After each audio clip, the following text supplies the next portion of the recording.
guys, you are tuned into another episode of Victoria Jenn TV, and today is a special treat because as you can see, we have this gorgeous backdrop. Can you guess where we are? Well, we are in beautiful Puerto Rico, and I'm so excited to be joined here by my guest, Pilar, who is absolutely amazing. But before we get into this intro, I want to talk about the story of what got us here and why we're actually doing this interview here on this gorgeous rooftop. So Pilar is in LA, that's where she's headquartered, and I was in LA a couple of months ago. We wanted to make sure we did this interview, we did it, and unfortunately the footage was absolutely horrible. The content was amazing, what we spoke about was incredible, but the angles, darling, you know how that goes, it just wasn't working. So we said we need to do this again, and it just so happened that we were in Puerto Rico at the same time, and we said, you know what, let's combine our resources, let's make some magic on our island. It's meant to be. Meant to be. And now look at this beautiful backdrop that we have. We're at this gorgeous hotel in San Juan. And so Olive Hotel. The Olive Hotel. Yes, you guys have to come here. It's absolutely stunning. Thank you for hosting us, by the way, guys. And so it was meant to be. It's funny how the universe works in our favor in that way. Sometimes when we are upset that things are not going according to plan, they're meant to not go according to plan because something bigger and better is set up for you, right?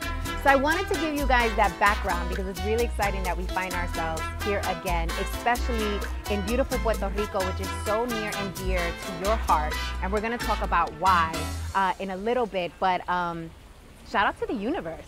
Shout out to the universe looking out for us, you know? So Pilar is a longtime mentor of mine, friend, supporter, cheerleader. She is just absolutely amazing. And so all the gems that she's gonna drop in this interview, seriously guys, get your notebook, get your pads, get your pens, because it is going to be so good. I already know, because just the first interview we did off of LA was amazing. And we are keeping it real. Yes, well, you know, honey, that's the whole, you know, behind the scenes, that's the whole emphasis behind Victoria Jenn TV is true authenticity. So Pilar, I want to talk about, you know, kind of where you started. You were born here in Puerto Rico and your career started here, yes, right? And you were in the hospitality industry. Yes, that's how I started. Yes. And you were here for a couple of years, you transitioned away. And did you start in DC? Is that was your first stop? That was the next stop, DC. So, yeah, and in DC, what did you do? Well, I actually arrived in DC with the Puerto Rico Convention Bureau, which was my second position, professional position here in Puerto Rico. And an opportunity came up for me to transfer to the US, or, well, let's rephrase that, to the mainland, because we are in the US, guys. Puerto Rico, USA, hello. Yeah, sometimes we need to change the way that we talk about Puerto Rico. Yes. This is the US, so I transferred from Puerto Rico to the mainland in Washington D.C. That was in 1995. Okay. With the Puerto Rico Convention Bureau, it was a privilege to be able to make that transition working for Puerto Rico. And you know, that opened up a whole other set of opportunities for me that brings me full swing to what I'm doing right now. Yes, and we're gonna get into that. So you went from DC, then you landed in New York. You landed in New York to work for the largest minority-led equity firm at the time, Palladium, Latino, right? Yes. Latino-led. Where they were able to raise like $700 million. It was the largest of its kind at the time, and you landed yourself there. So I want to talk about, you know, that transition from DC to private equity in New York, because I know there were a couple of differences, right, in just how you showed up. So let's talk a little bit about that. You know, when I started my career, Victoria, I never had a goal of, you know, being in finance or being a lawyer, being in hospitality. I just wanted to be successful and be financially independent. So I think that attitude and that approach sort of opened my eyes to many opportunities, and that's how I go from hospitality to association management, from Puerto Rico to DC, and then eventually to private equity in New York. It's a very non-traditional way into private equity. What brought me to private equity and what has brought me to every opportunity, at the end of the day, is who I know. I know quite a bit. I know something about something, but I know the people that hold many opportunities across those industries. And you know, and I brought it. I brought myself. I brought my energy. I brought my innovation, my commitment, and my way of doing business and building relationships. Number one, it's all in the people. It's all in the relationships that I built across every opportunity. And in fact, every opportunity and every new industry, every new market that I worked in or I lived in, I brought and I packaged every other relationship and brought it into the next chapter. So I want to share a conversation that you and I had back in LA. We were at the Intercontinental, gorgeous view of downtown LA, and you shared with me that your transition from when you were in DC, you would, you know, button up all the way to the top, pin haired back, you know, very neutral colors, nothing too loud. But then when you found yourself in New York, you switched it up a little bit. You got your first Chanel, you know, you kind of lightened it up. You didn't wear your scarf around your neck. So can you talk to me about why you felt the need to, quote unquote, tone yourself down when you were in DC and then maybe lighten yourself up a little bit once you got to New York? You know, it was my father, my father was my first mentor. Okay. You know, and just the other day I was talking about my father, and actually my father is one of my best friends. Yeah, we have that in common. And I wanted to be like him. I wanted to be unstoppable. And he very frequently provided advice on career, on how to present ourselves to the world, even when we were very young. And when I was 7, 8 years old, he's a lawyer. And at the time, I would work with him during the summers. He had his own practice with his uncle. And literally, I carried his suitcase to court. So one of the lessons from my father is that you need to know how to present yourself, how to package yourself. It's not about toning Pilar down. I never tone myself down. But I will show up in terms of my energy and my approach and the way that I look, the way that I'm packaged, the way that I dress according to the occasion. Basically, it's just dress for the occasion. But my father taught us that when we were very young, and I took it to heart. And I believe that it really worked for me. So DC, you know, beginning of my career, I was a, you know, young, cute, you know, vivacious woman with a lot of goals and a lot of ambition. And I felt that it was important that I was introducing myself to that market in the late 20s to really be very conservative in my appearance, because I knew immediately that the power and my opportunity for growth was really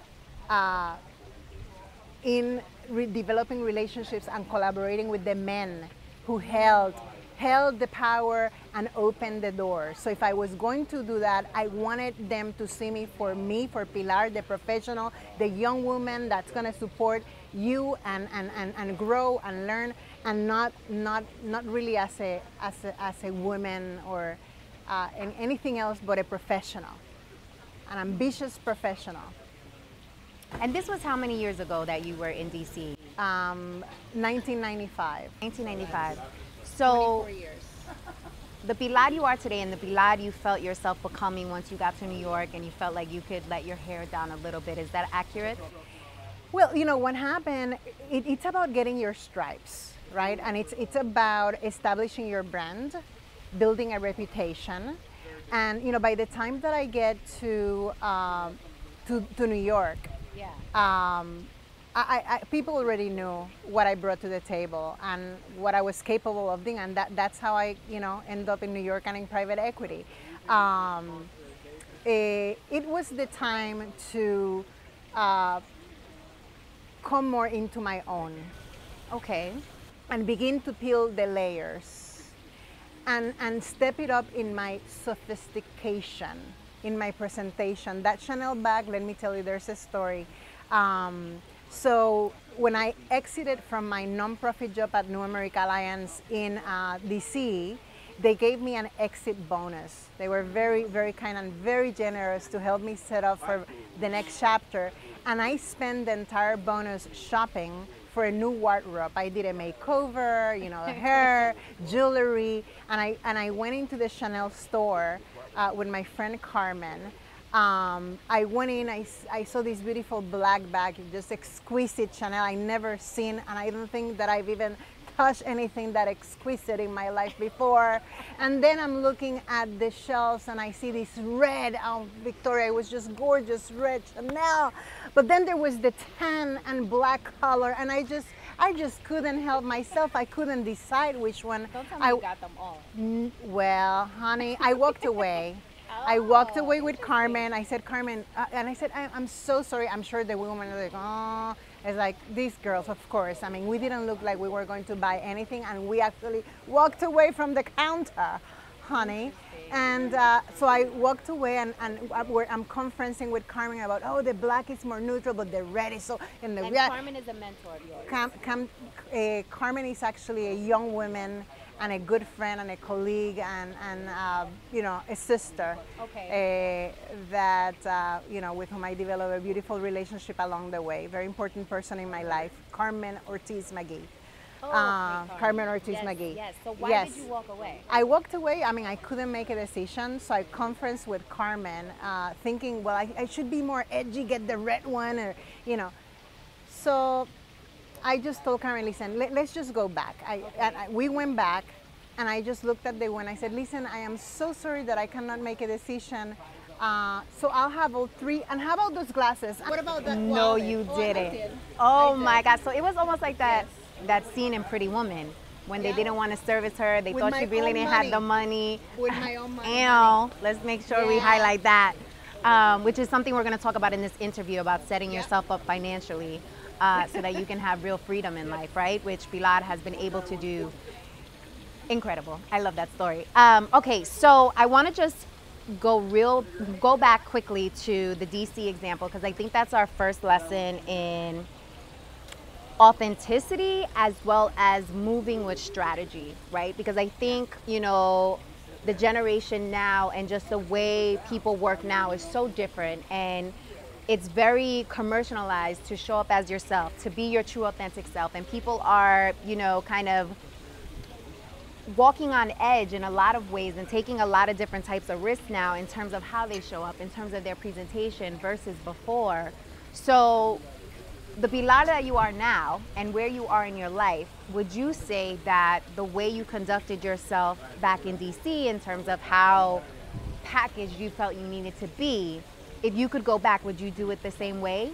Being the Pilar that you love being now, that has this new found freedom? It's a very different time. Right. It's a very, very different time, and I would say that if I was building my career now in DC, I might take a bit of a different approach. Remember, we didn't have social media, you know, so we thought about our brands and building our careers a little bit different. But I venture to say that I would have taken a conservative approach. You want to make sure that you're taken seriously, and as a young woman starting, you know, your career, I think it becomes even more important to be thoughtful about how you present yourself. I'm not saying, you know, wrap yourself up in a scarf like I did, but just consider the audience. The other thing, Victoria, you have to consider the industry that you're working in, right? You and I have developed careers in pretty conservative industries, but if you're in media or entertainment, you know, you definitely have more leeway. And in fact, you know, nowadays people are really expecting you to be raw and really show yourself you know, just the way that you are.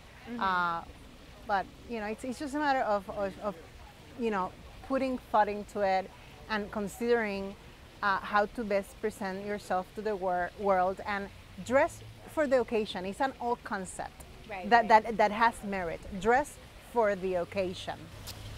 So would you say that at the time, and I want to know if you still feel this way, that at the time you needed to play down your femininity in order to succeed? Yes. Do you feel that same way now? No. Why not? I think it's a matter of maturity. For me, it's a matter of experience. It's a matter of a shift in our society in the way that women are succeeding and leading and setting the tone for building companies and really inspiring others. I mean, it's a very different ballgame for women now. And then on top of that, I have all these, experience behind me. And I remember at the beginning of my career, again, I always made sure that I was in the room with the guys were. As soon as the ladies wanted to go that way, I wasn't available because I knew that I needed to be in the room where decisions were being made. And that's where the men were. That's then. But today, it's a very different ball game. And, I want to be part of, you gotta be in the room where it happens, right? So we are now in the room where we are, as we're sitting here, we are in the room where it happens. Right. So let's do a quick kind of career breakdown so folks understand where you are. So DC, private equity in New York, NAA. Actually, it was in DC was Puerto Rico Convention Bureau, U.S. Hispanic Chamber of Commerce, New America Alliance, founding executive director of New America Alliance. I was the executive director and CEO for 12 years of the 20 years of the organization. And explain what the NAA is? New America Alliance, it's an aggregation of some of the most successful business people, Latino business people in the country. And as the organization developed, now they are in their 20th anniversary year. They focus very specifically on opening access to investment capital. So the membership right now is mostly asset managers, people who manage private equity, real estate funds, public marketing. I was part of that founding team. Badass. That's not the only reason why she's badass, by the way. And now you're an entrepreneur. That's right. And we're going to talk about this transition. Let's talk about your story of when you decided you wanted to make the transition from working for somebody else to working for yourself, and also share your journey and what happened with your family while you were going on that journey. So, 25 years, for 25 years, I gave others the best of me. I was blessed with opportunity and I seized every moment of that. Very, very grateful for every opportunity, but I had a big birthday recently, and at the time, as I was reflecting about how to set myself up for the next decade, which is something that I have practiced for the last couple of decades. I think it's each decade is very different and it's very important. I recommend that you start reflecting a couple of years before the turn, of the calendar, on what's your vision and what steps you need to make to set yourself up for that new chapter. So my reflection was, I've given others the best of me for 25 years, and now is the time to put myself first and give Pilar the best of Pilar. That's how I decided to take some time off, clear my head, get some oxygen in my brain, started a consulting company, Introductus, providing organizational change management expertise to nonprofits and private businesses with missions and people that I care about. And then again, as I realized that, there was a world out there of opportunity, and I became very creative and began to practice Pilates, by the way, also. And one day, during a session with my instructor, she mentioned something about retreats. And boom, I went home, I kid you not, I went home with this burst of energy and began writing the business plan for Reinvent. Tell us what Reinvent is. Reinvent is a retreats company. We do retreats for women, and we go around the world. So we'll talk more about that. But just to give you the how I got to that turning point. After a couple of weeks of obsessing over the business plan and figuring how I could build this retreat company and if it made sense and if it could be profitable, I convinced myself that there was a real opportunity. And about 2 weeks after I put down the first words in the business plan, I was actually in Rome and in Morocco selecting hotels, Pilates studios. I was going to make this happen.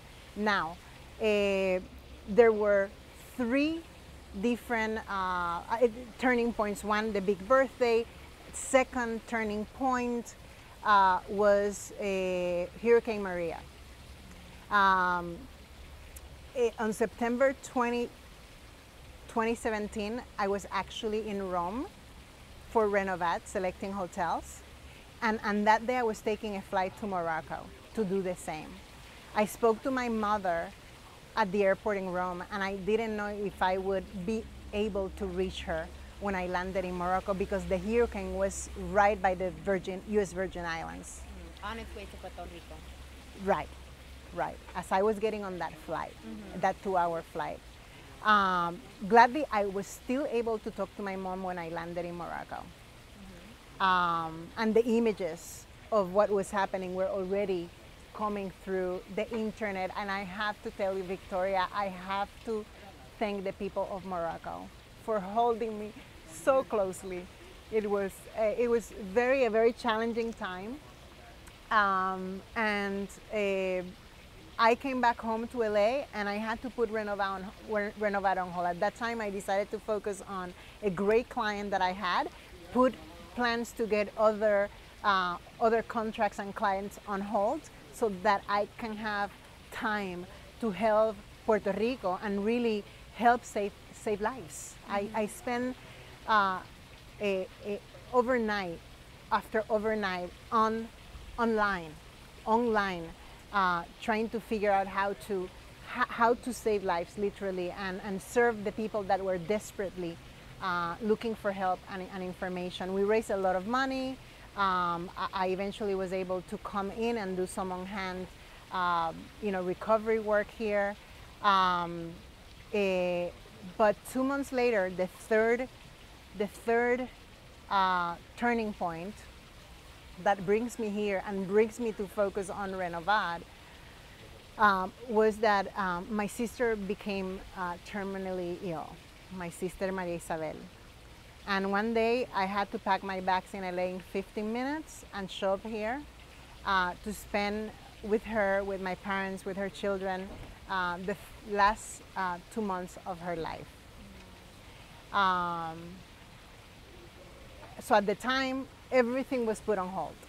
My life was on hold. Because at the time, there was nothing more important than being here with my sister. And that's something that, write it down, okay? Because many times we find ourselves or our family members or our friends find themselves in a crisis situation, health crisis, any sort of crisis, and we oftentimes miss to stop to become available to them or available to us because we think we have to just go.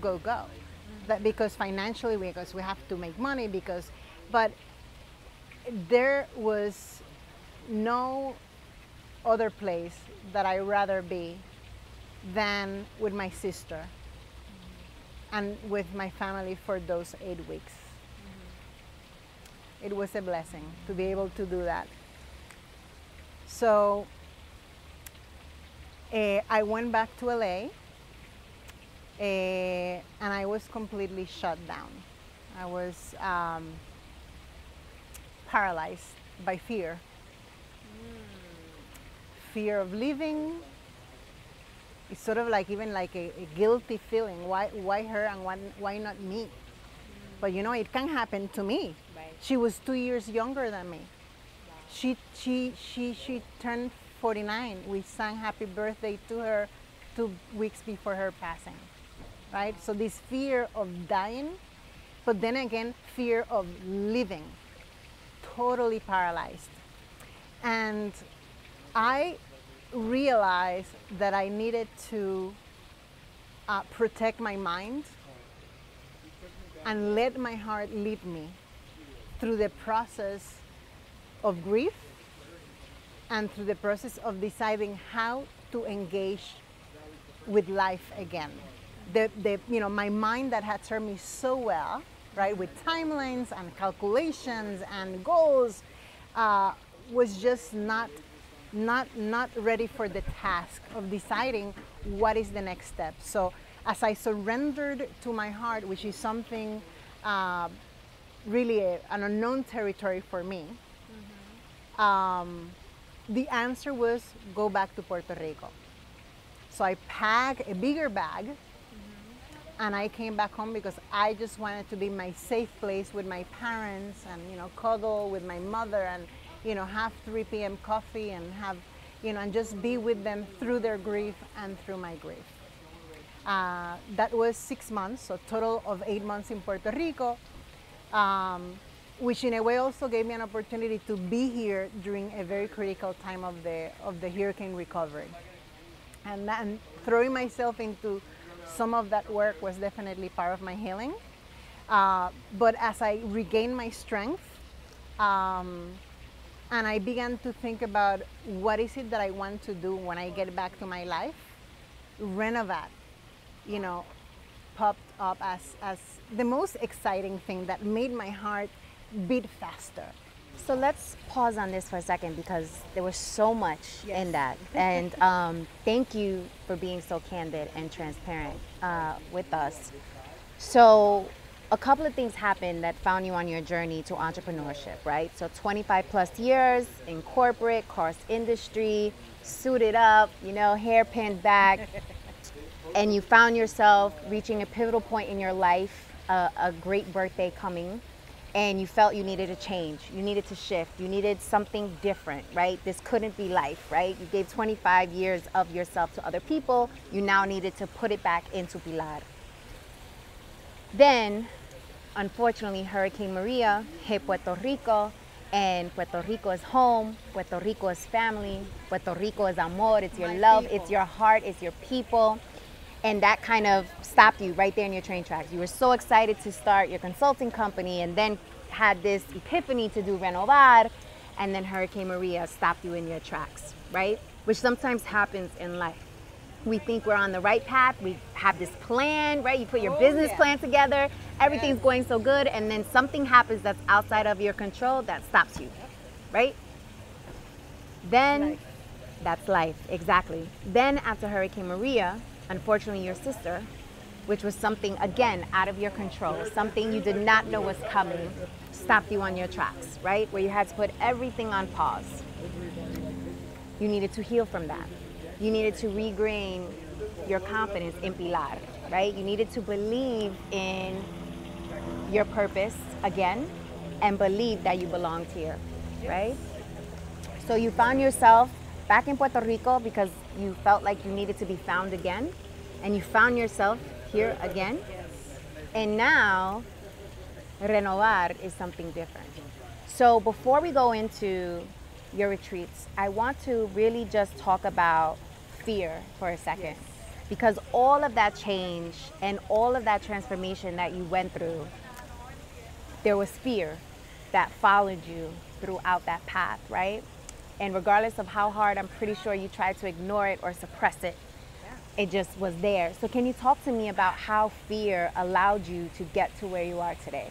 Well, it was actually learning about fear and how to deal with fear actually was the biggest lesson learned during this time.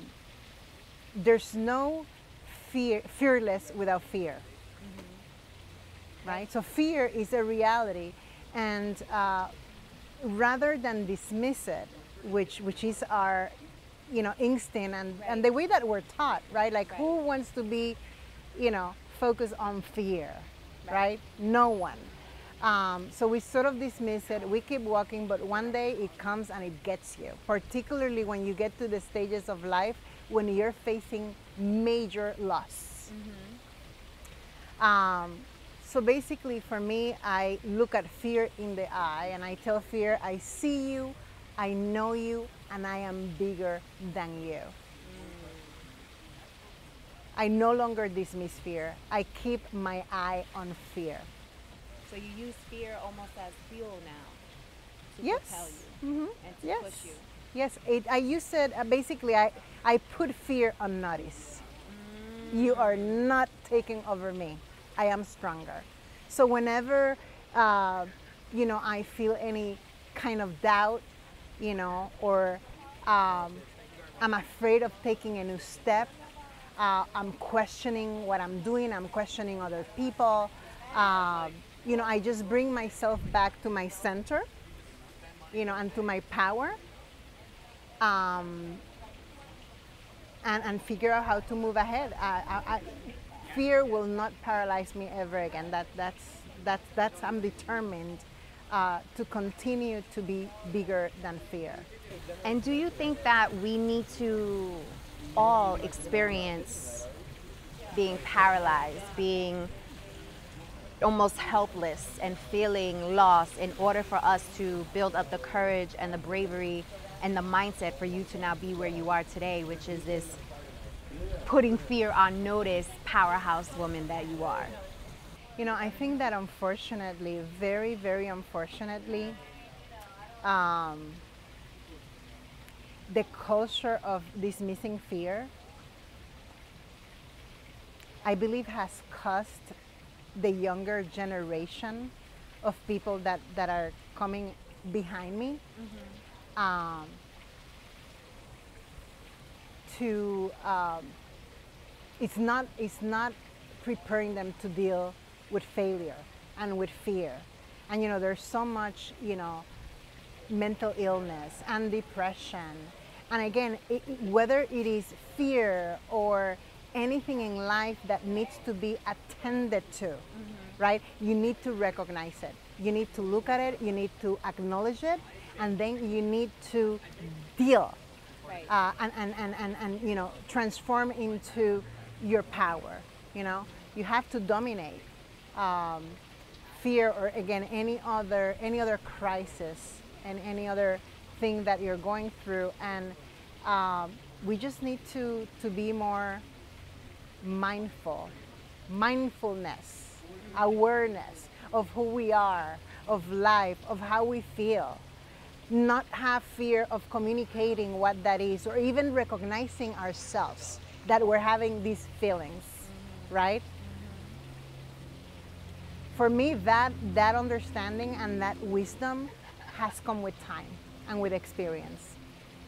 So if anything that I say, or any interaction that I might have with anyone today, tomorrow, or any day can help them open their eyes to the fact that they're worthy, that they deserve to be free and happy, and that fear is not bigger than them. If anything that I can do helps anyone and empowers anyone in that manner, I'll take that opportunity any day. It's like your tat on your arm that says "Live for today." Live for today. That's right. Special birthday tat. Was that the special birthday that you? Oh, so wow! So you made a huge transition. You got to live for today. Yeah. I love it. Yeah. It's like a major. Yes. moment. Yes. Oh, I love those moments. Real change. Yes. Change. Yes. Transformation. Yes. Yeah. So now that I mentioned change, this is something that we had spoken about, and you know how we are told that you have to be open to change, be ready for change, because change is for sure, it's going to happen, so again, as part of this stage, the way that I approach change right now is that I'm not ready, I'm not open, I make change happen. I am the actor of change. Change doesn't dominate me either. So change doesn't happen to you, you make the change. Right. Whatever I can act upon, whatever I can envision, develop, and control. The reality is that there are situations, we've been talking about situations around us that we cannot control, but I control the way that I handle those situations.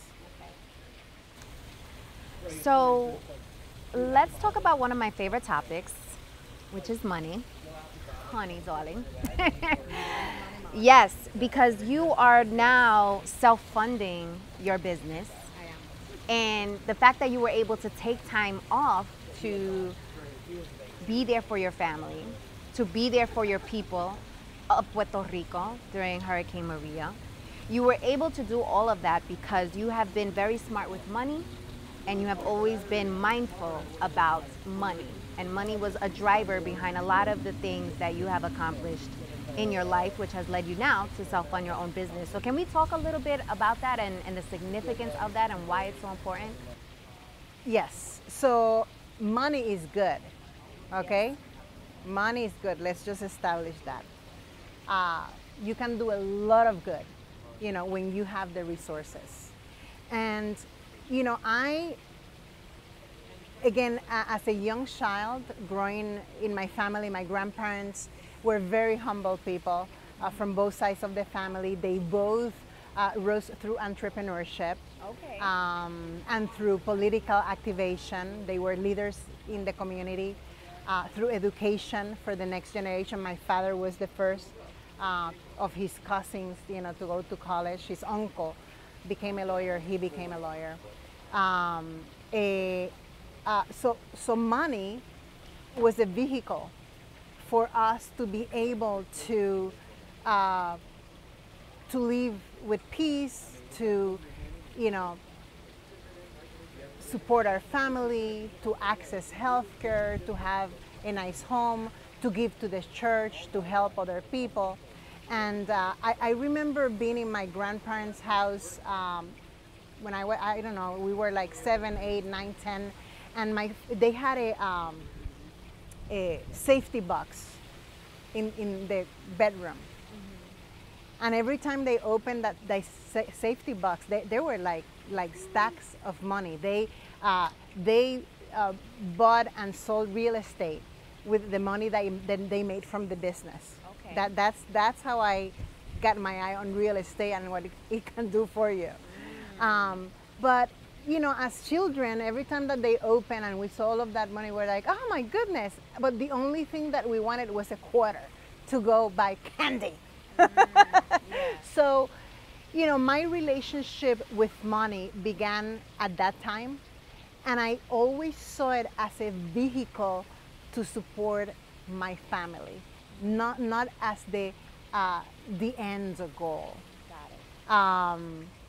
As I began to generate discretionary income, rather than immediately increase my lifestyle and improve my lifestyle, even though obviously I did that along the way, I made sure that I always live beneath my means so I could save my money.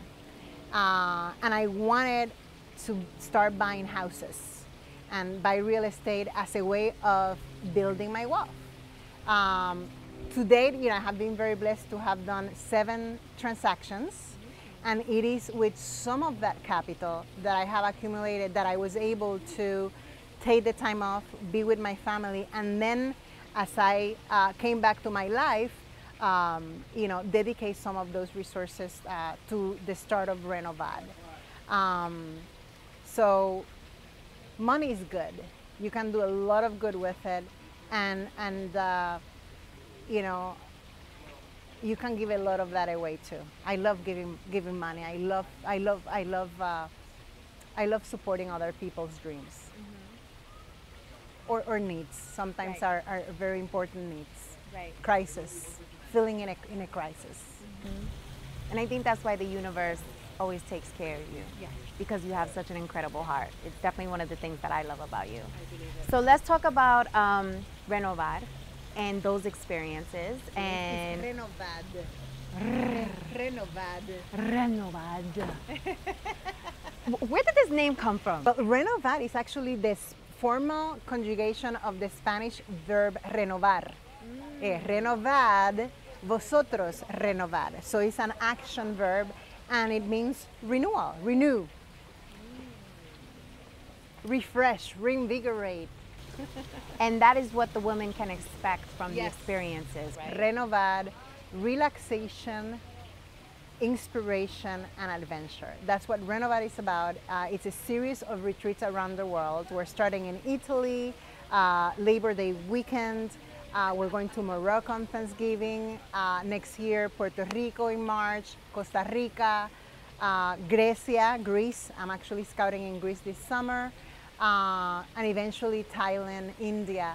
Renovad is for professional women, for those of us who give the best of ourselves to others, to our families, to our jobs, and way too often put ourselves at the end of the priority list.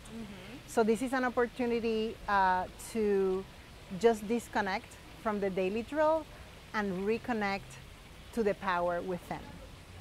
I take care of all the planning, beautiful places, beautiful experiences, no speakers, no panels. The magic in this program is really the experiences. We start the day very easy with yoga, Pilates, and I think that one of the most exciting things that we're going to do through the retreats, other than reconnecting to ourselves, connecting to other women that are traveling with us. You know, people have been booking in groups, which I expected when I developed this concept. But it's also about connecting with the people in the countries that we will visit and discover, you know, how life is in other places, how they mix and meet, what, you know, their spirituality, you know, their strengths, how they see life, how they see us. It's a beautiful, beautiful thing to be able to travel the world and see that there's more out there than just us. It's so interesting, the mission and the vision behind this company, because it's almost like you use the calling that you needed for your own healing and for your own restoration. You're using that to monetize and create that type of experience now for other women, which I think is incredible. Yeah, Renovar, at the end of the day, it's a project from my heart. And you called it. This is part of my journey. It's part of my healing process. It's part of my desire to give something to people. Right. It's very interesting because, you know, you would find me talking on panels and events about capital for a number of years, or leadership, right, or Hispanic markets. And recently I was at the Latinas in Business Summit with you. Yes.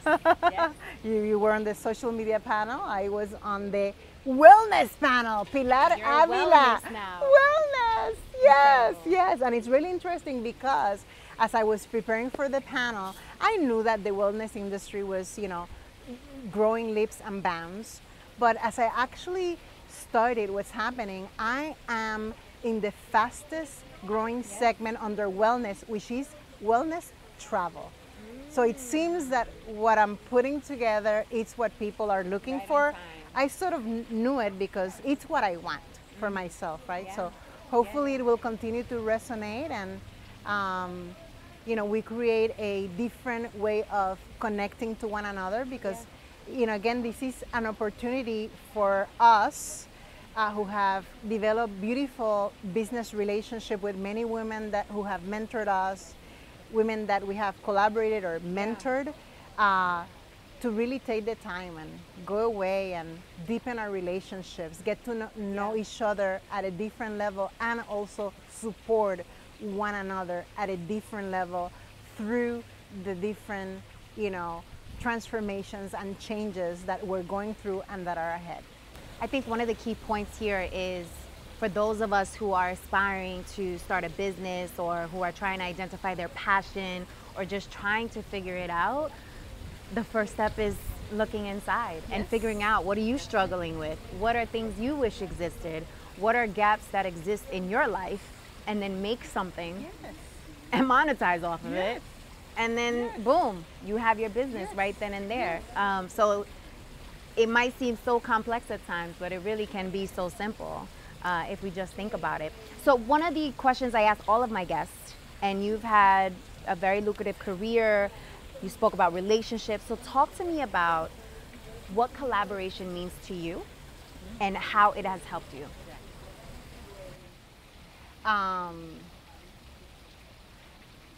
I'd like to think that I'm always the most collaborative person in the room.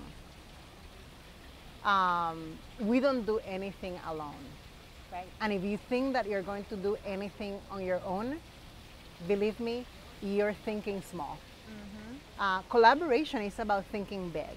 It's about thinking beyond you, and it's about building a common mission and leading and following to achieve something that you want to achieve. So I'm all about collaboration, and I love the female collab. Oh, thank you, darling. Yes. Thank you so Yes. much. There's something you had told me about how you would never approach somebody with a proposal unless there was something in it for them. And right. you, of course. That's right. Right? That's right. That's right. Which is kind of an underlining piece of collaboration. Yeah, actually, for me, great point. I will never approach you if it's not something in it for me, for you, and for someone else. So win, win, win approach. Right. That's collaboration. Yes. To me. Well, Pilar, I don't know if you have any final thoughts that you want to offer our audience, given your transformation, given the path that you are on right now, and the power that you now own and take with you everywhere. You know, the biggest gift and the biggest pleasure that I am deriving from this stage of my life, other than the clarity that I have gained about me, what I want, how to attain it, really is connecting to people, to the world in a different way. And I have actually restated my personal mission. I am a passionate human striving for increased self-awareness, health, happiness, living free, eradicating judgment, and embracing every living being with compassion.